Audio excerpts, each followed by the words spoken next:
गुरुवार को प्रधानमंत्री नरेंद्र मोदी की अध्यक्षता में आर्थिक मामलों की कैबिनेट समिति ने मार्केटिंग सीजन 2025-26 के दौरान रबी फसलों के लिए एमएसपी में वृद्धि को मंजूरी दी।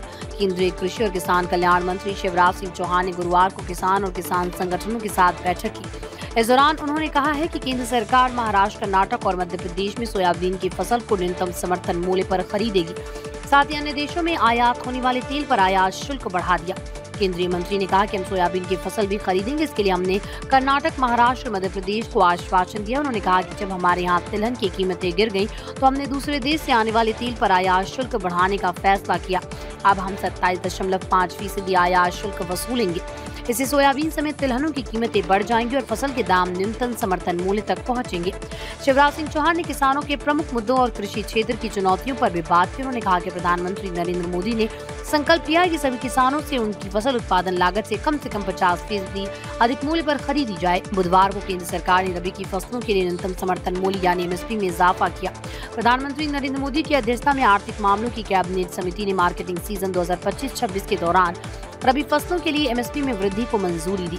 इसमें गेहूं के लिए एमएसपी 2275 रुपए से बढ़ाकर 2425 रुपए प्रति क्विंटल की गई। वहां जौ और एमएसपी 1850 रुपए से बढ़ाकर 1980 रुपए प्रति क्विंटल की गई।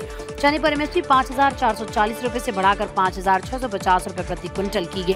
दाल पर एमएसपी 6425 रुपए से बढ़ाकर 6700 रुपए प्रति क्विंटल। सरसों पर एमएसपी 5650 रुपए से बढ़ाकर 5950 रुपए प्रति क्विंटल की गई। वहीं सूरजमुखी पर एमएसपी 5800 से बढ़ाकर 5940 रुपए प्रति क्विंटल की गई। दे दूं, मैं राष्ट्रीय अध्यक्ष हूं भारतीय किसान यूनियन चौधरी चरण सिंह का, और हमारे साथ आज हमारे पदाधिकारियों का डेलीगेशन माननीय कृषि मंत्री शिवराज चौहान जी से हमारा एक डेलीगेशन मीटिंग करने के लिए आया था, और बहुत ही सकारात्मक हमारी जो मीटिंग रही।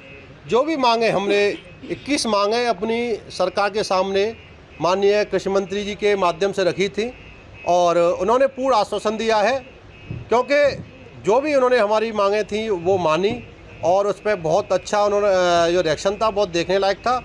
क्योंकि हमने जो सुझाव दिए थे, कुछ मांगे थी, उनके सुझाव भी दिए थे, मांगों के साथ साथ हमने सुझाव भी रखे। भारतीय किसान यूनियन चौधरी चरण सिंह जी के साथियों से, ठेनवा जी से, धर्मेंद्र जी और उनकी पूरी टीम, और देश भर के उनके प्रमुख साथी आज यहाँ आए थे, आमंत्रित थे, और मुझे प्रसन्नता है कि किसान और खेती से संबंधित कई विषयों पर उनसे बहुत गंभीरतापूर्वक चर्चा हुई है।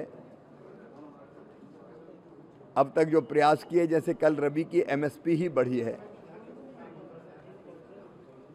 उस सहित जितने प्रयास प्रधानमंत्री श्रीमान नरेंद्र मोदी जी के नेतृत्व में एनडीए बीजेपी की सरकार कर रही, उसकी जानकारी भी दी, और उनसे अनेकों महत्वपूर्ण सुझाव प्राप्त हुए हैं। उनमें उनके रचनात्मक सुझाव भी बड़ी मात्रा में हैं।